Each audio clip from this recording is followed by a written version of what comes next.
తుఫాను ప్రభావిత ప్రాంతాల్లో ఏరియల్ సర్వే నిర్వహించారు. అనంతరం రోడ్డు మార్గంలో వెళ్లి అంబేద్కర్ కోనసీమ జిల్లా అల్లవరం మండలం ఓడలరేవులో పునరావాస కేంద్రాన్ని పరిశీలించి తుఫాను బాధితులను పరామర్శించారు.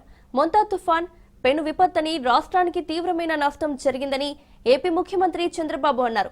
బాధితులకు నిత్యావసరాలు, పరిహారం అందించారు. మొంతా తుఫానుపై ముందుగానే ప్రణాళిక సిద్ధం చేసుకున్నామన్నారు. గతంలో తుఫానుల సమయంలో పనిచేసిన అనుభవం ఉందన్నారు. ముందు జాగ్రత్తలు తీసుకుని ప్రాణ నష్టం లేకుండా చూశామన్నారు. ఆస్తి నష్టం కూడా చాలా వరకు తగ్గేలా చర్యలు తీసుకున్నామన్నారు.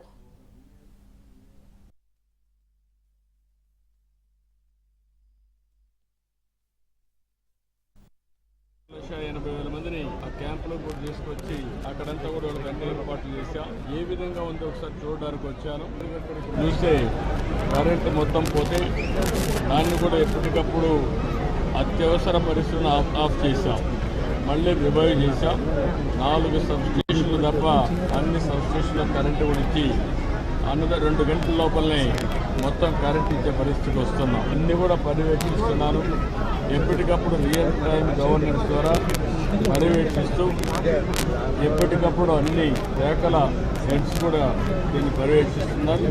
కలెక్టర్ సమర్థవంతంగా పనిచేస్తున్నారు. చాలా తుఫాన్లు చూశారు, చాలా సంక్షోభాలు చూశారు. కానీ ఈసారి మాత్రం జిల్లా యంత్రాంగం, అదే మరి రాష్ట్రంలో ఉండే అధికార యంత్రాంగం, ప్రజాప్రతినిధులు కలిసి సమిష్టిగా పనిచేశారు.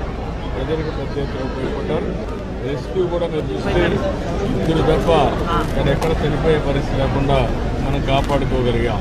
వరి పంట కొంతవరకు దెబ్బతినింది, హార్టికల్చర్ పంట కొంత దెబ్బతినింది. కొన్ని జిల్లాల్లో విపరీతంగా వర్షాలు పడ్డాయి. ఈరోజు నెల్లూరు, ప్రకాశం, బాపట్ల దగ్గర పరచూరు ఆ ఏరియాలో నేను ఏరియల్ సర్వేలు చూశాను. ఎక్కువ నీటితో మొత్తం కూడా ముంపుకు గురైంది. అయితే అన్నీ కూడా ఎన్యూమరేట్ చేస్తాం.